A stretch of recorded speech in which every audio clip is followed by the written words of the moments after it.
Mga kapuso, this morning atong makauwan ang usa ka sikat nga food vlogger sa Davao City. Atong ilailahon si Ma'am Dayan Cia Luceniara or mas iladong si Davao Food Guide.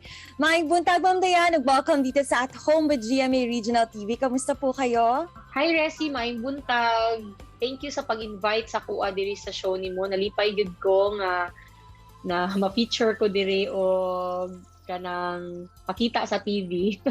Thank you din so much, ma'am, for gracing our invitation. Ug syempre, curious pa kayo, may gusto pa namo mailaila si Davao Food Guide. Well, first of all, kanus-an nagsugod ang imuhang passion for food ug paunsa pud nabuo ang page ninyo nga Davao Food Guide? Si DFG or Davao Food Guide, ako na siya.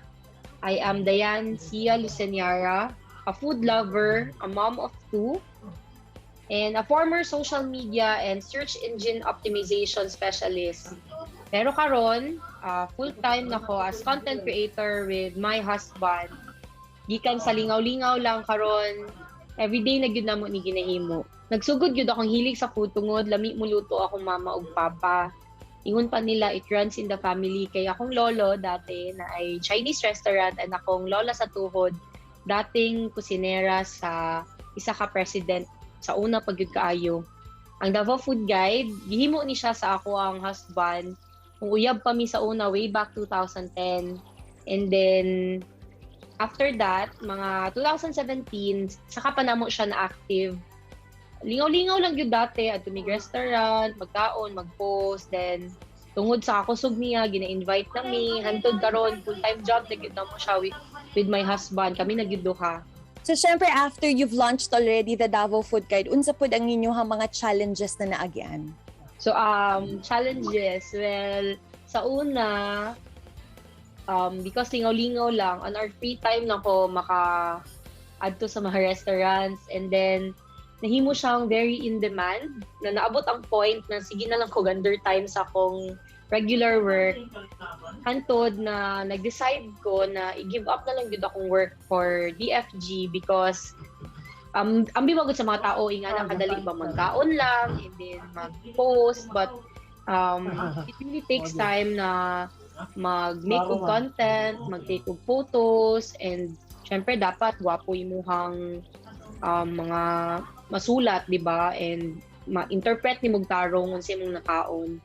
So it takes time mo na ang challenges na akong na-face kay dili gyud siya dali sad. You have to put effort into your work. Unsa pud ang inyong na-feel nga usa na mo sa mga pinakailadong food blogger and critique dito sa Davao City ug aduna ba ni nahimong negative impact sa inyo ha?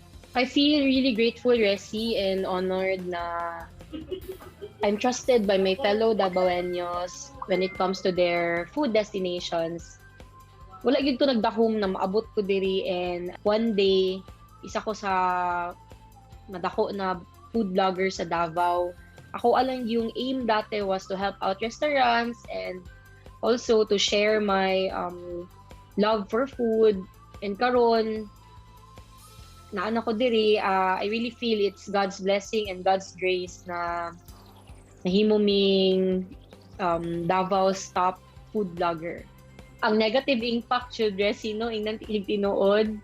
Nagsugod ko diri 60 kilos pa lang ko. Karon 74 kilos na ko. I gained 14 kilos in a span of 4 years. And lisod kaayo magpapayat kay imagine every day we get to eat out and we see the food. Like weakness gud na ko ang food. So ako padayon sige katambok akong husband since siya very good at controlling. Siya lang ang napabilin og payat. Ako tambok na kayo. And of course, ma'am, aduna ba kay mga tips para sa atong mga kapuso na viewers kung asa na mo makita ang mga best and affordable food din sa Davao City? If baguhan ka sa Davao City and gusto nimo explore ang mga food destinations, adto lang sa Davao Food Guide and you will see everything there from budget eats to mahalon na adira tanan. And from dessert up to kanong mga snacks, we have everything there. Scroll lang. Daghang kaayong salamat, Ma'am Dayan, for joining us dito sa At Home with GMA Regional TV. Thank you, Resi. Kini ang At Home with GMA Regional TV.